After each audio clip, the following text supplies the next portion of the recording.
જરા હરખું થવા દો ને ગ્રેવી છે બને છે 1 કિલોમીટર શું હેલો મિત્રો, તો સ્વાગત છે બધાનું આપણી ચેનલ પર.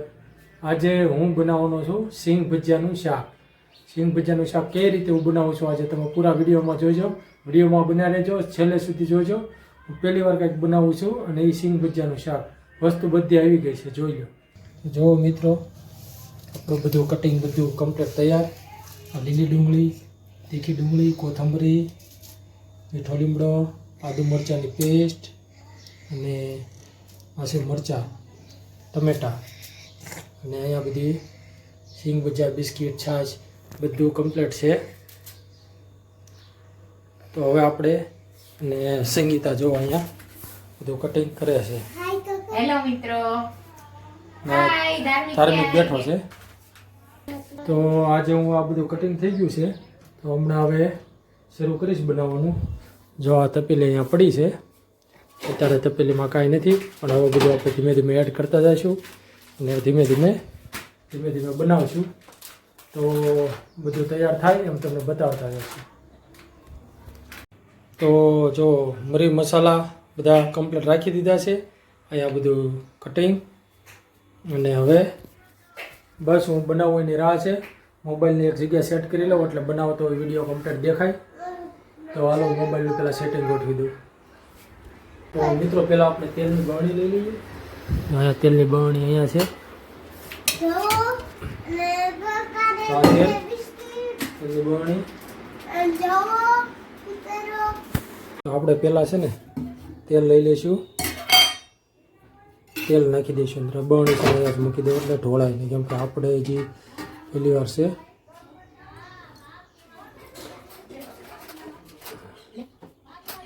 કેટલા પાવડા તેલ નાખું?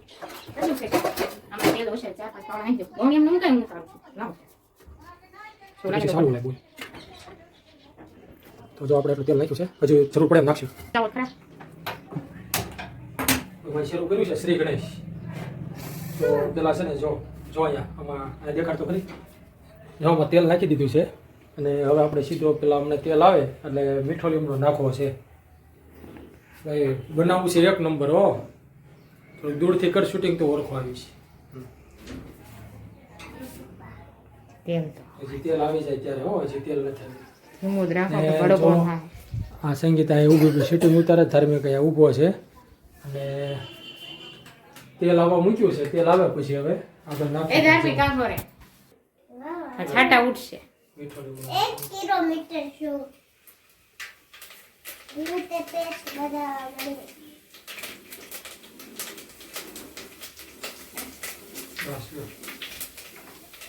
Thank you. લાવો ભાઈ, મીઠો લીમડો નાખ્યો છે. તેલ આવી જ ગયું છે તરત. એટલે એમાં નાખવાનું છે આ લીલી ડુંગળી. પહેલાં આપણે નાખી દઈએ. એ તો બધું નાખવાનું છે. પેલા લીલી ડુંગળી નાખીને પછી લીલી અને લાલ નાખીને હલાવવાનું છે.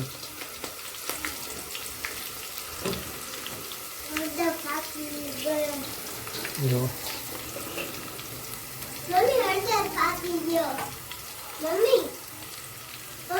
થોડુંક હલાવી નાખવું પેલા.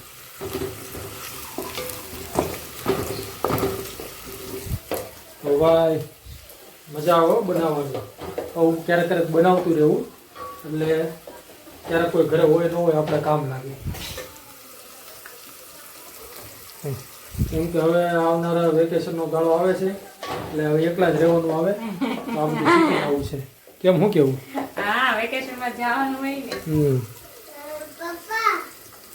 ડુંગળી નાખી દઉં બધું એટલે ડુંગળીમાં મજા આવશે. ડુંગળી ફ્રાય થઈ જાય.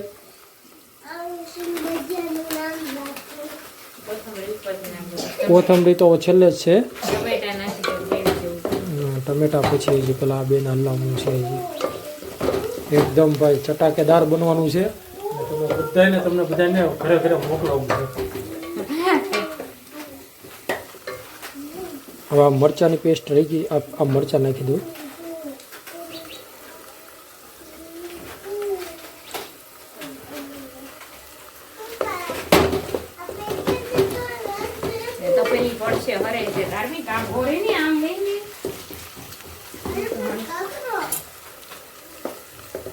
અલગ આ કરી દે ચાલો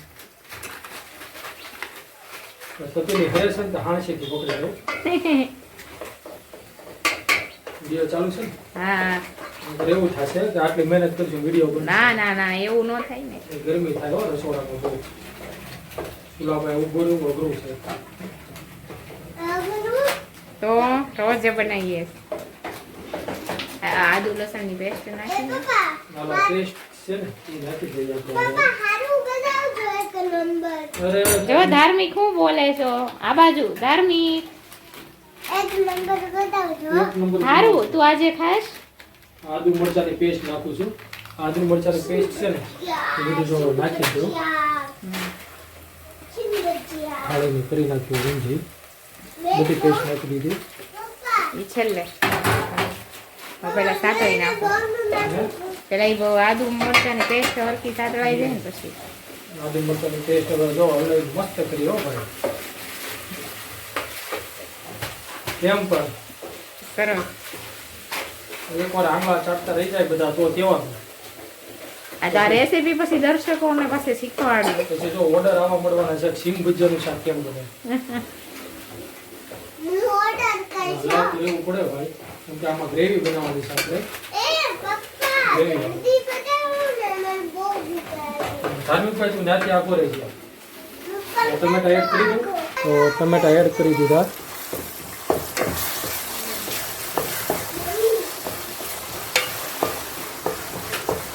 તો સંગીતાને એમ છું થોડીક હેલ્પ કરાવી દઉં તો એ જો અત્યારે બધું મિક્સ કરવામાં એ લાગી ગઈ છે કે હજી આવી પડે ને ગ્રેવી પછી કરાય ને ગ્રેવી હરખી થઈ જાય તો પછી અંદર મીઠા નામો લેવાનું એને કંઈક ઢાંકી દેવું છે ના ના હું હલાવતી રહીશું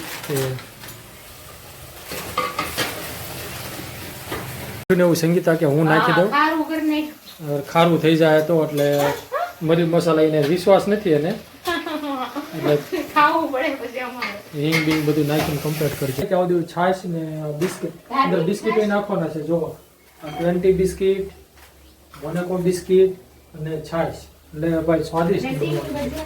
સિંગ ભજીયાનું તો શાક છે ને સિંગ ભજીયા તો હોય ચાલો હું છાશ તોડીને કમ્પ્લીટ કરી નાખું થોડીક છાશ હાલે તું મારું શૂટિંગ કરે એમ નહીં.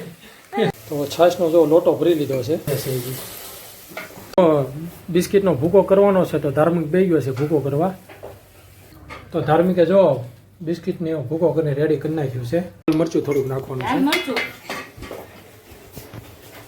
પછી કલર તો થઈ ગયું? આવે. કેમ કે તીખા હવે મરચાં છાશ નાખ ને તો જ લસણ ઓલું થાય છે છાશ કમાય છે કેમાં છે નાખી આ સહી નાખી દઉં પેલા સિંગ ભજીયા પછી નાખો છાશ અત્યારે એક ડુંગર આવ્યો ફાટી નથી ને ના ના આવ મોળી લાવ્યો પપ્પા એકદમ મોળી બસ એ જ રહી નાની વાત તો સાંભળો હવે ના લાઈવ કરું હવે જે નાખવાનું નાખી દો કે આમાં મીઠું બહુ ન નાખવું ઈ તો આમ નાખી તો દેતા જો છાશને હું નાખી દઉં ગ્રેવી તૈયાર થાય છે તો હવે ઘડીક આને રહેવા દઈએ આમને તાપમાં ડીશ ઢાંકી દઉં ભાઈ આને હવે હલાવતું રહેવું પડશે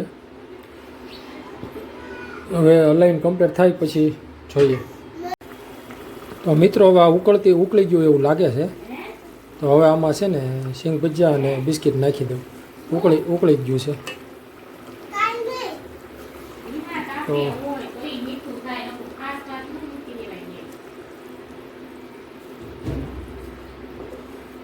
તો હવે આ બિસ્કિટ છે ને એ નાખી દઉં એમાં